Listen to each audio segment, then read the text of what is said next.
বন্ধুগণ, সবাইকে শুভ সন্ধ্যা জানাই। আমি এই মুহূর্তে আছি সিলেট ধর্মপ্রদেশের শ্রীমঙ্গল ধর্মপল্লীর অধীন জপমালা মা মারিয়ার তীর্থস্থান হরিণছড়ায়। তো আমি আজকে এখানে একটি বিশেষ উদ্দেশ্যে এসেছিলাম। তো এসে যেহেতু মা মারিয়ার তীর্থস্থান আমাদের জন্য একটি আধ্যাত্মিক স্থান, বিশেষ স্থান, এবং খুব শীঘ্রই এই 2025 খ্রিস্টাব্দের আমাদের তীর্থ উৎসব চলে আসছে। প্রতি বছর অক্টোবর মাসের শেষ শনিবার এবং রবিবার আমাদের এই তীর্থ উৎসব উদযাপন হয়ে থাকে। তো ভাবলাম এই স্থানে এসে আমাদের খ্রিস্ট ভক্তদের একটু স্মরণ করিয়ে দেই বা মা মারিয়ার এই গ্রহকে একটু দেখার সুযোগ করে দেই।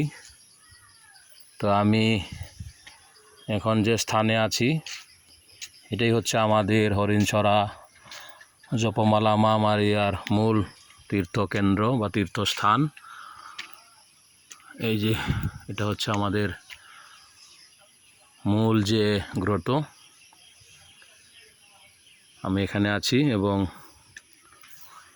গ্রহর সামনের যে অবস্থা, মোটামুটি ফুল গাছ, পাতাবাহার সব কিছু মিলিয়ে একটি চমৎকার পরিবেশ এখানে আছে। এবং নিচে কাজ চলছে অবকাঠামোর, আছে গির্জাঘর।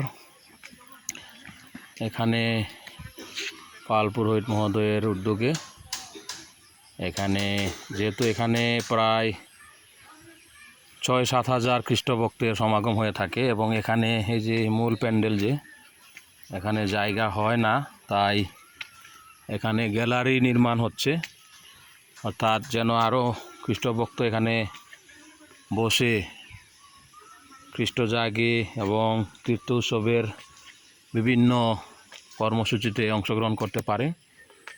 তাই এখানে এই যে গ্যালারি নির্মাণ হচ্ছে এবং এইটা হচ্ছে আমাদের মূল বেদি বা মঞ্চ। তাহলে খ্রিস্টভক্তগণ, আপনাদেরকে আরেকটু স্মরণ করিয়ে দেই, আমাদের 2025 খ্রিস্টাব্দের প্রথম তীর্থ উদযাপন সভা বা মিটিং আগামী 27 জুলাই ধর্মপল্লীতে অনুষ্ঠিত হতে যাচ্ছে। ইতিমধ্যে অনেকে চিঠি পেয়েছেন। তো সবাই এই মিটিংয়ে আমরা অংশগ্রহণ করি, যেন আমাদের এই প্রাণের একটি ধর্মীয় উৎসব জপমালা মা মারিয়ার তীর্থ উৎসব যেন আমরা এই 2025-এ খুব সুন্দরভাবে উদযাপন করি। বর্তমান পৃথিবীতে যে যুদ্ধ, একই সাথে রাজনৈতিক পরিস্থিতি, সব কিছু মিলিয়ে পৃথিবীর জন্য, নিজ দেশের জন্যে যেন শান্তি স্থাপিত হয় এবং মা মারিয়া হচ্ছে শান্তির রানী। মায়ের তুলনা মা একমাত্র শান্তি বর্ষণ করতে পারেন। তো আমরা যেন এই মা মারিয়ার তীর্থ উৎসব সুন্দর এবং সার্থক করতে পারি। আমরা সবাই এই তীর্থ মিটিংয়ে আমাদের ধর্মপল্লীতে যেন অংশগ্রহণ করি।